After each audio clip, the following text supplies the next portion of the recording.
नमस्कार, खबरों के इस बुलेटिन में तुहाडा स्वागत है। मैं हाँ हरप्रीत कौर। पहला पेश ने चोणवीआं खबरां। प्रधानमंत्री नरेंद्र मोदी बाली विच G20 शिखर सम्मेलन विच शामिल होने लई अज इंडोनेशिया के 3 दिनां दौरे ते रवाना होणगे। विदेश मंत्री डॉक्टर एस जयशंकर ने अपने अमरीकी हमओहदा नाल यूक्रेन संघर्ष, इंडो पैसिफिक खेतर अते होर दुवल्ले संबंधां बारे कीती चर्चा। केंद्रीय सूचना ते प्रसारण मंत्री अनुराग सिंह ठाकुर ने कांग्रेस पार्टी दी कीती तिखी आलोचना।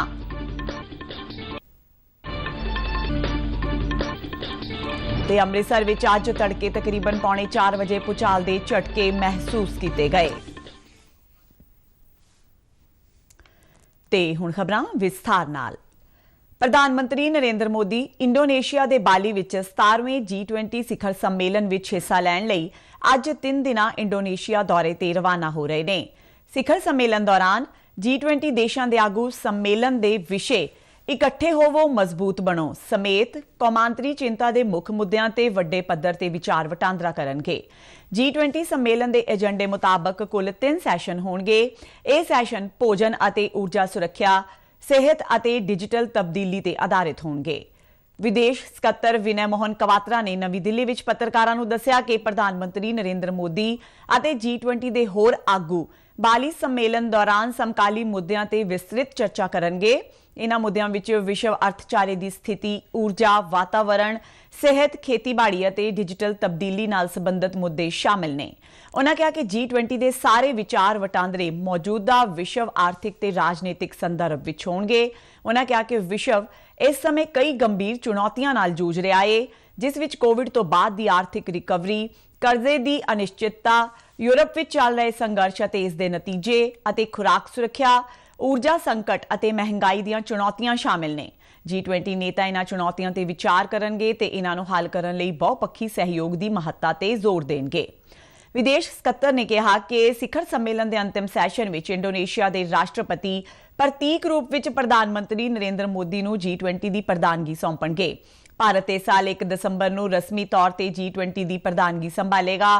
भारत का कार्यकाल अगले साल सितंबर तक रहेगा। Coming on the top of the existing environmental challenges, lack of progress in the SDGs and the pandemic, the world is currently struggling with many important challenges. These includes uneven post-pandemic economic recovery, debt vulnerabilities, especially in the countries of the global south, ongoing conflict in Europe. विदेश मंत्री doctor S Jaishankar ने Cambodia विच अपने अमरीकी हमओहदा विदेश मंत्री Antony Blinken नाल मुलाकात की। कंबोडिया विच आसियान भारत शिखर सम्मेलन दौरान यूक्रेन संघर्ष, रणनीतिक इंडो पैसिफिक खेतर अते दुवल्ले संबंधां बारे चर्चा की गई। विदेश मंत्री एस जयशंकर इस वेले उपराष्ट्रपति जगदीप धनखड़ दे नाल आसियान भारत यादगारी सम्मेलन अते 17वें पूर्वी एशिया सम्मेलन विच भारतीय वफद की अगवाई कर रहे ने। एस जयशंकर ने एक ट्वीट विच कहा कि अमरीकी विदेश मंत्री नाल हां पक्की गलबात हुई। दोहां आगुआं ने यूक्रेन, इंडो पैसिफिक, ऊर्जा, G20 ते दुवल्ले संबंधां बारे चर्चा की। इस तो पहला विदेश मंत्री एस जयशंकर ने कंबोडिया की राजधानी विच आसियान भारत शिखर सम्मेलन तो इलावा कैनेडा, इंडोनेशिया ते सिंगापुर दे अपने हमओहदा नाल कई मुद्दों ते चर्चा की सी। विदेश मंत्री ने ट्वीट राहीं दस्सिया कि पूर्वी एशिया शिखर सम्मेलन तो इलावा कैनेडा दे विदेश मंत्री मिलन जॉली नाल हुई मुलाकात दौरान यूक्रेन संघर्ष, इंडो पैसिफिक दुवल्ले सहयोग ते भाईचारक सांझ बारे चर्चा की गई। इस तो इलावा वीज़ा चुनौतियां नाल नजिठण लई चुके जा रहे कदमां ते भी गलबात हुई। मिस्र विच चल रही COP27 कांफ्रेंस दौरान कल विश्व के 8 अरब लोगों को भोजन मुहैया करने लई खेतीबाड़ी अते अनुकूलता के विषय ते विचार वटांदरा किया गया। जलवायु अनुकूल खेती वाल वधन लई दिन भर चले सैशनां दौरान चर्चा की गई।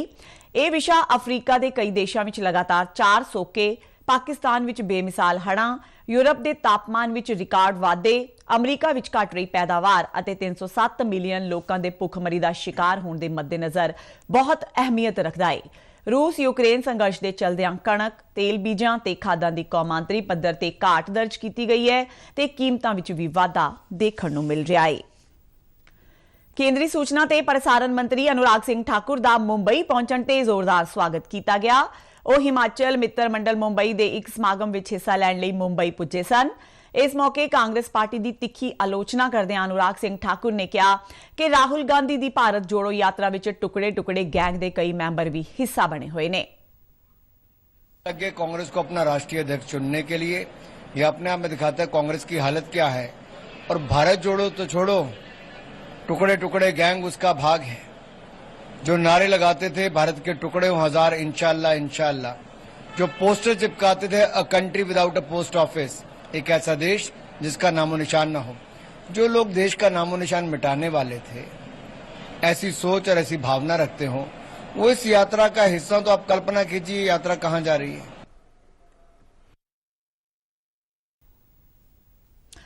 ਪ੍ਰਧਾਨ-ਮੰਤਰੀ ਨਰਿੰਦਰ ਮੋਦੀ ਦੀ ਸ਼ਲਾਘਾ ਕਰਦਿਆਂ ਅਨੁਰਾਗ ਸਿੰਘ ਠਾਕੁਰ ਨੇ ਕਿਹਾ ਕਿ ਪ੍ਰਧਾਨ-ਮੰਤਰੀ ਦੇ ਸਹਿਯੋਗ ਨਾਲ ਭਾਰਤੀ ਜਨਤਾ ਪਾਰਟੀ ਦੀ ਸਰਕਾਰ ਨੇ ਪਿਛਲੇ 5 ਵਰਿਆਂ ਦੌਰਾਨ ਹਿਮਾਚਲ ਪ੍ਰਦੇਸ਼ ਵਿੱਚ ਸ਼ਾਨਦਾਰ ਕੰਮ ਕੀਤਾ। हिमाचल में पिछले 5 वर्षों में भारतीय जनता पार्टी की सरकार ने शानदार काम किया है और केंद्र की सरकार ने बहुत सहयोग किया। मोदी जी हिमाचल को अपना दूसरा घर मानते हैं और हिमाचल का अति विकास पिछले 5 वर्षों में हो पाया है। जो बड़े प्रोजेक्ट्स को लेकर बात करें या फिर ओवरऑल इंफ्रास्ट्रक्चर की हम बात करें।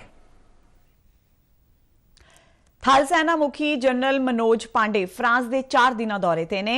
इस दौरे दौरान जनरल पांडे दोवां देशां विचाले रखिया सहयोग वधाउण लई फ्रांस के अपने हम रुतबा समेत होर सीनियर फौजी अधिकारियों नाल मुलाकात करनगे। थल सेना मुखी पहले विश्व युद्ध दौरान शहीद हुए 4742 भारतीय फौजियों दी कुर्बानियां नूं याद करदिआं न्यू चैपल भारती यादगार विखे शरदा दे फुल पेंट करनगे।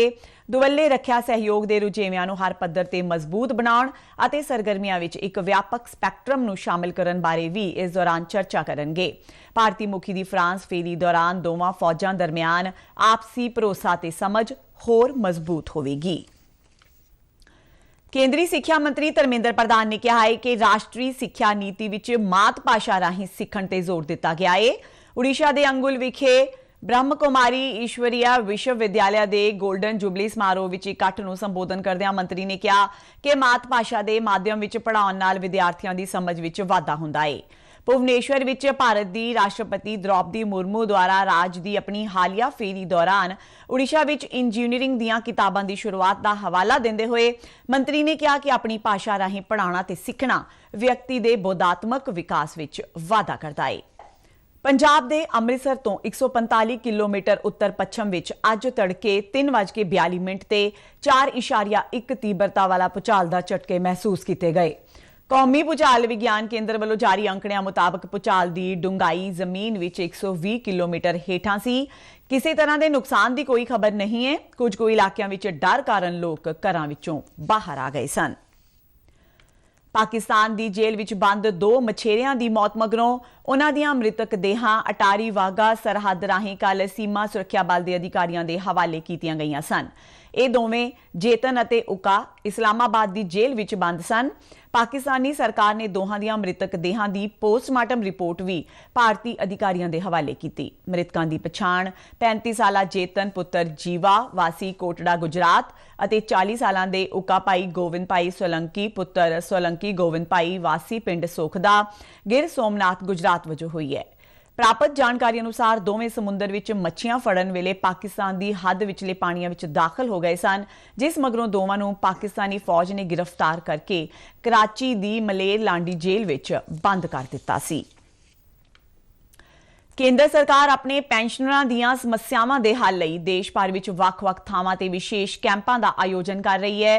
इसे लड़ी विच जलंधर शहर विच भी डिजिटल जीवन प्रमाण पत्र कैंप का आयोजन किया गया। इस कैंप विच वड्डी गिनती विच पेंशनर पुजे ते इसका लाभ लिया।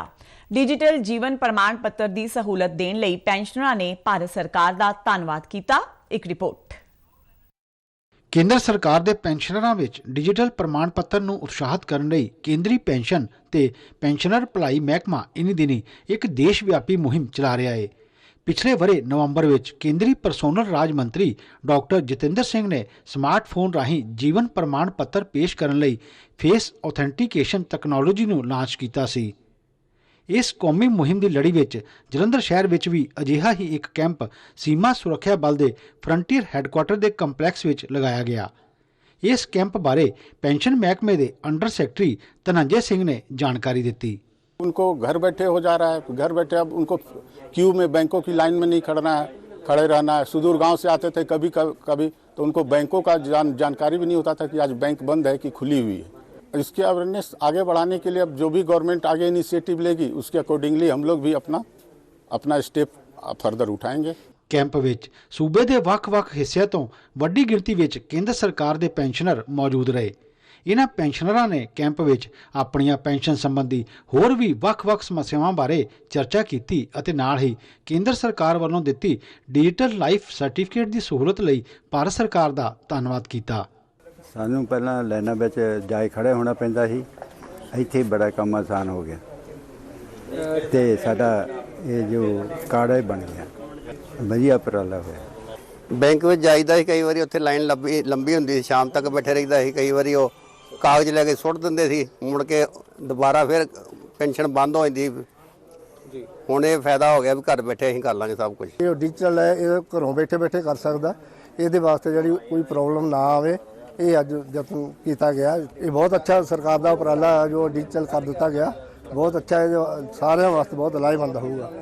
ਜ਼ਿਕਰਯੋਗ ਹੈ ਕਿ ਪੈਨਸ਼ਨਰਾਂ ਨੂੰ ਪਹਿਲਾਂ ਬੈਂਕ ਜਾਂ ਡਾਕਖਾਨੇ ਤੋਂ ਆਪਣਾ ਸਰਟੀਫਿਕੇਟ ਹਾਸਲ ਕਰਨ ਲਈ ਘੰਟਿਆਂ ਬੱਧੀ ਲਾਈਨਾਂ ਵਿੱਚ ਲੱਗੇ ਰਹਿਣਾ ਪੈਂਦਾ ਸੀ, ਪਰ ਕੇਂਦਰ ਸਰਕਾਰ ਦੀ ਡਿਜੀਟਲ ਜੀਵਨ ਪ੍ਰਮਾਣ ਪੱਤਰ ਮੁਹਿੰਮ ਨਾਲ ਸੀਨੀਅਰ ਨਾਗਰਿਕਾਂ ਅਤੇ ਪੈਨਸ਼ਨਰਾਂ ਨੂੰ ਮੋਬਾਈਲ ਐਪ ਰਾਹੀਂ ਹੀ ਸਰਟੀਫਿਕੇਟ ਉਪਲਬਧ ਹੋ ਰਿਹਾ ਹੈ। ਸੁਤੰਤਰ ਨਾਲ ਸ਼ਿਸ਼ੂ ਸ਼ਰਮਾ ਸ਼ਾਂਤਲ, ਦੂਰਦਰਸ਼ਨ ਸਮਾਚਾਰ, ਜਲੰਧਰ। ਪੰਜਾਬ ਸਰਕਾਰ ਨੇ ਬੰਦੂਕ ਸੱਭਿਆਚਾਰ ਤੇ ਰੋਕ ਲਗਾਉਣ ਅਤੇ ਅਮਨ ਅਮਾਨ ਦੀ ਸਥਿਤੀ ਕਾਇਮ ਰੱਖਣ ਦੇ ਮੰਤਵ ਨਾਲ ਸੂਬੇ ਦੇ ਸਾਰੇ ਅਸਲਾ ਲਾਇਸੈਂਸਾਂ ਦੀ ਸਮੀਖਿਆ ਕਰਨ ਦੇ ਹੁਕਮ ਦਿੱਤੇ ਨੇ। ਪ੍ਰਮੁੱਖ ਸਕੱਤਰ ਗ੍ਰਹਿ ਨੇ ਡੀਜੀਪੀ, ਜ਼ਿਲ੍ਹਾ ਮੈਜਿਸਟ੍ਰੇਟਾਂ ਅਤੇ ਐਸਐਸਪੀਜ਼ ਨੂੰ ਇਸ ਬਾਰੇ ਇੱਕ ਖੱਤ ਲਿਖਿਆ ਹੈ। ਇਸ ਵਿੱਚ ਇਹ ਵੀ ਹਦਾਇਤ ਕੀਤੀ ਗਈ ਹੈ ਕਿ ਜੇਕਰ ਪਿਛਲੇ ਸਮੇਂ ਦੌਰਾਨ ਕਿਸੇ ਵੀ ਸਮਾਜ ਵਿਰੋਧੀ ਅੰਸਰ ਨੂੰ ਲਾਇਸੈਂਸ ਜਾਰੀ ਕੀਤਾ ਗਿਆ ਸੀ ਤਾਂ ਉਸ ਨੂੰ ਤੁਰੰਤ ਰੱਦ ਕੀਤਾ ਜਾਵੇ। ਇਸੇ ਤਰ੍ਹਾਂ ਆਉਣ ਵਾਲੇ 3 ਮਹੀਨਿਆਂ ਦੌਰਾਨ ਆਮ ਤੌਰ ਤੇ ਕੋਈ ਵੀ ਨਵਾਂ ਲਾਇਸੈਂਸ ਜਾਰੀ ਨਾ ਕਰਨ ਅਤੇ ਹਥਿਆਰਾਂ ਤੇ ਗੋਲੀ ਸਿੱਕੇ ਦੀ ਜਨਤਕ ਪ੍ਰਦਰਸ਼ਨੀ ਤੇ ਮੁਕੰਮਲ ਪਾਬੰਦੀ ਲਗਾਉਣ ਦੇ ਹੁਕਮ ਦਿੱਤੇ ਗਏ ਨੇ। ਇਹ ਪਾਬੰਦੀ ਸਾਰੇ ਸੋਸ਼ਲ ਮੀਡੀਆ ਪਲੇਟਫਾਰਮਾਂ ਤੇ ਵੀ ਹੋਵੇਗੀ। ਇਸ ਦੇ ਨਾਲ ਹੀ ਬੰਦੂਕ ਸੱਭਿਆਚਾਰ ਨੂੰ ਦਰਸਾਉਂਦੇ ਗੀਤਾਂ ਤੇ ਮੁਕੰਮਲ ਪਾਬੰਦੀ ਲਗਾਈ ਗਈ ਹੈ ਤੇ ਜਨਤਕ ਇਕੱਠਾਂ, ਧਾਰਮਿਕ ਸਥਾਨਾਂ, ਵਿਆਹਾਂ, ਪਾਰਟੀਆਂ ਤੇ ਹੋਰ ਥਾਵਾਂ ਤੇ ਹਥਿਆਰ ਲਿਜਾਣ ਤੇ ਇਹਨਾਂ ਦੇ ਪ੍ਰਦਰਸ਼ਨ ਤੇ ਪੂਰੀ ਤਰ੍ਹਾਂ ਪਾਬੰਦੀ ਰਹੇਗੀ। ਅਧਿਕਾਰੀਆਂ ਨੂੰ ਆਪੋ ਆਪਣੇ ਅਧਿਕਾਰ ਖੇਤਰ ਵਿੱਚ ਆਉਂਦੇ ਖੇਤਰਾਂ ਵਿੱਚ ਅਚਨਚੇਤ ਚੈਕਿੰਗ ਕਰਨ ਦੀ ਹਦਾਇਤ ਕੀਤੀ ਗਈ ਹੈ। ਅਧਿਕਾਰੀਆਂ ਨੂੰ ਕਿਹਾ ਗਿਆ ਹੈ ਕਿ ਅਮਨ ਸ਼ਾਂਤੀ ਭੰਗ ਕਰਨ ਦੇ ਨਾਲ ਨਫ਼ਰਤੀ ਭਾਸ਼ਣ ਦੇਣ ਵਾਲੇ ਕਿਸੇ ਵੀ ਵਿਅਕਤੀ ਨੂੰ ਨਾ ਬਖਸ਼ਿਆ ਜਾਵੇ। ਦੂਜੇ ਪਾਸੇ ਪਰਾਲੀ ਪ੍ਰਬੰਧਨ ਵਿੱਚ ਇੱਕ ਪਹਿਲ ਕਰਦਿਆਂ ਸੂਬਾ ਸਰਕਾਰ ਨੇ ਇੱਟਾਂ ਦੇ ਭੱਠਿਆਂ ਲਈ ਬਾਲਣ ਵਾਸਤੇ ਪਰਾਲੀ ਦੀ 20% ਵਰਤੋਂ ਨੂੰ ਲਾਜ਼ਮੀ ਕਰਾਰ ਦਿੱਤਾ ਹੈ। ਇਸ ਬਾਰੇ ਵਾਤਾਵਰਣ ਤੇ ਸਾਇੰਸ ਟੈਕਨੋਲੋਜੀ ਮਹਿਕਮੇ ਨੇ ਇੱਕ ਨੋਟੀਫਿਕੇਸ਼ਨ ਜਾਰੀ ਕੀਤਾ ਹੈ। ਸੂਬੇ ਦੇ ਕੈਬਨਿਟ ਮੰਤਰੀ ਗੁਰਮੀਤ ਸਿੰਘ ਮੀਥੇਰ ਨੇ ਚੰਡੀਗੜ੍ਹ ਵਿੱਚ ਦੱਸਿਆ ਕਿ ਭੱਠਿਆਂ ਨੂੰ ਇਸ ਸੰਬੰਧੀ ਤਿਆਰੀ ਲਈ 6 ਮਹੀਨੇ ਮਿਲਣਗੇ ਤੇ ਅਗਲੇ ਵਰੇ 1 ਮਈ ਮਗਰੋਂ ਇਸ ਦੀ ਉਲੰਘਣਾ ਕਰਨ ਵਾਲਿਆਂ ਖਿਲਾਫ ਕਾਰਵਾਈ ਕੀਤੀ ਜਾਵੇਗੀ। ਉਹਨਾਂ ਕਿਹਾ ਕਿ ਮਹਿਕਮੇ ਵੱਲੋਂ ਇੱਟ ਭੱਠਾ ਮਾਲਕਾਂ ਨੂੰ ਹਰ ਤਰ੍ਹਾਂ ਦੀ ਤਕਨੀਕੀ ਮਦਦ ਵੀ ਮੁਹੱਈਆ ਕਰਵਾਈ ਜਾਏਗੀ। ਤੇ ਇਸ ਦੇ ਨਾਲ ਹੀ ਖਬਰਾਂ ਦਾ ਇਹ ਬੁਲੇਟਿਨ ਖਤਮ ਹੁੰਦਾ ਹੈ। ਆਗਿਆ ਦਿਓ, ਨਮਸਕਾਰ।